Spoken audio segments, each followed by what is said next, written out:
Мачете 115 SP. Это миноу с нейтральной плавучестью, длиной 115 мм и весом 18,5 грамм. Буквы SP в названии означают suspended, зависающий. Но на практике его поведение сильно зависит от используемых снастей и условий. Например, по холодной воде в моем регионе это не чистый суспендер, а скорее очень медленно тонущий воблер, что лишь добавляет ему универсальности. Кстати, это не копия, а очень удачная собственная разработка Lurmax. По крайней мере, мне он ничего не напомнил. А если вам знаком его силуэт, напишите, пожалуйста, в комментариях. Будем вместе разбираться.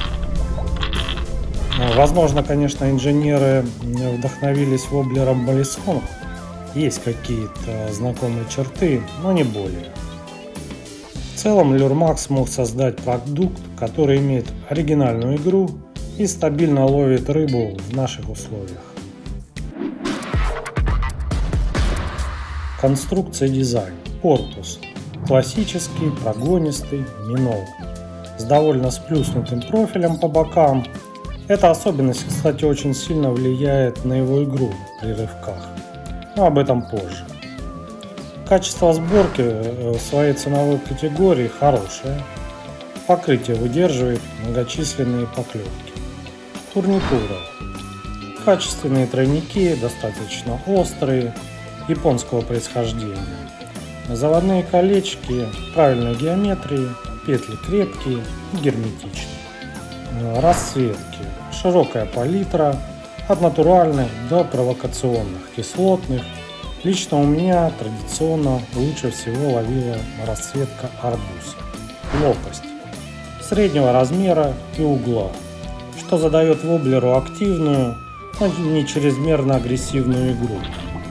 Кстати, лопасть довольно оригинальной формы, с такими ровными рубленными гранями и немного заостренным кончиком. Возможно, благодаря такой лопасти воблер и получил свое название мачете. Заброс. Воблер относится к категории дальнобоев.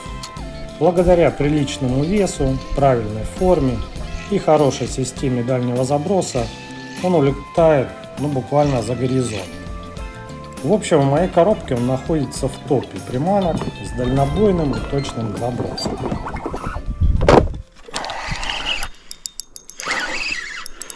Ребят, плыл на моторе и, можно сказать, почти троллил. И кто-то всадил.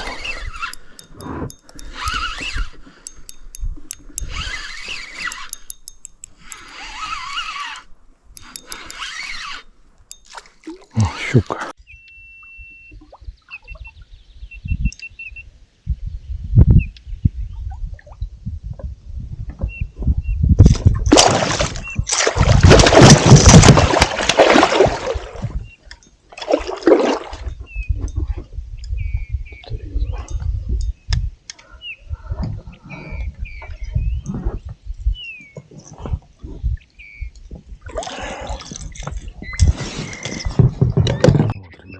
Уже другой воблер от Lurmax.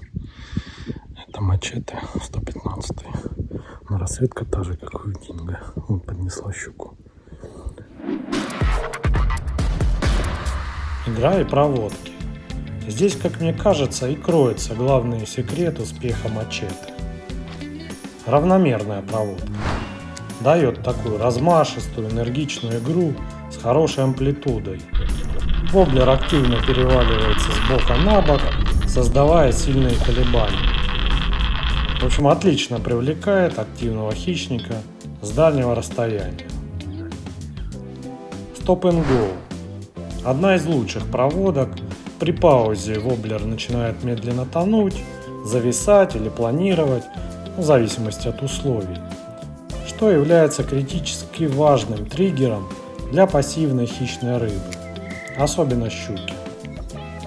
Твичинг. Просто превосходен. Короткие рывки заставляют его резко нырять в сторону, имитируя убегающую раненую рыбу. А на более размашистых галсах Он из-за своего сплюснутого профиля может почти ложиться на бок, активно бликуя. Да мало какая щука может вынести такую провокацию. Также есть анимация на снос. При ловле на течение или сплавом вдоль бровок мачете также проявляет себя великолепно, играя даже на паузе за счет давления воды. На паузе такой ударчик. Чётенький. Опять мачетка сработала.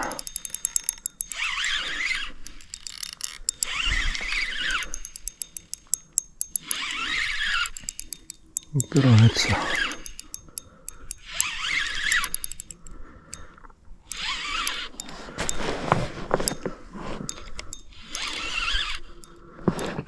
Вроде как неплохая щучка. Покрупнее этих ребят. Зацепилась не сильно.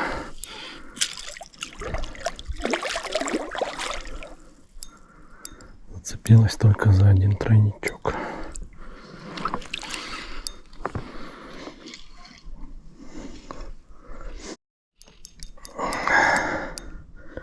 Ух, во мне сейчас адреналин ходит. Просто. Иди, плыви сюда.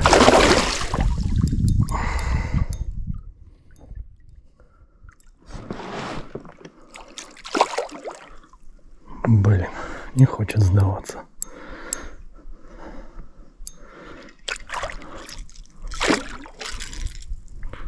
Подруга.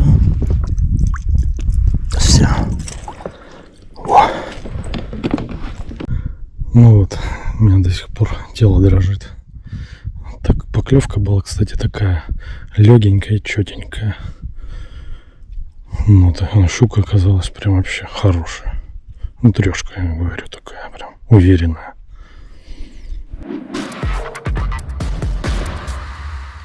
Основные объекты ловли и тактика. Щука. Конечно же, это основной трофей. Ловит он как травянку, так и глубинных крокодилов. По сути, работают все проводки. Но лучше всего у меня срабатывал агрессивный твичинг с длинными паузами, у бровок, у корях, у границы травы. Судак. Ну, лично я судака на этот воблер не ловил.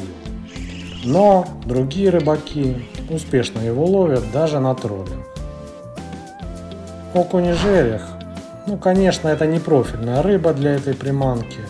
Но в принципе могут попадаться в виде прилова при ловле на большой воде. Плюсы и минусы.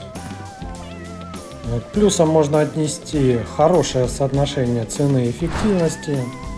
Ловит он ничуть не хуже многих воблеров, за 1,5, 2 и более 1000 рублей.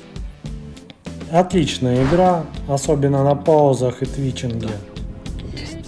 Широкая доступность, выбор расцветок, прочность. Он достаточно живуч при контактах с ракушечником и корягами. Еще могу упомянуть такое личное впечатление. Он идеально подошел к моему спиннингу Daiwa Ninja с тестом от 10 до 30 грамм.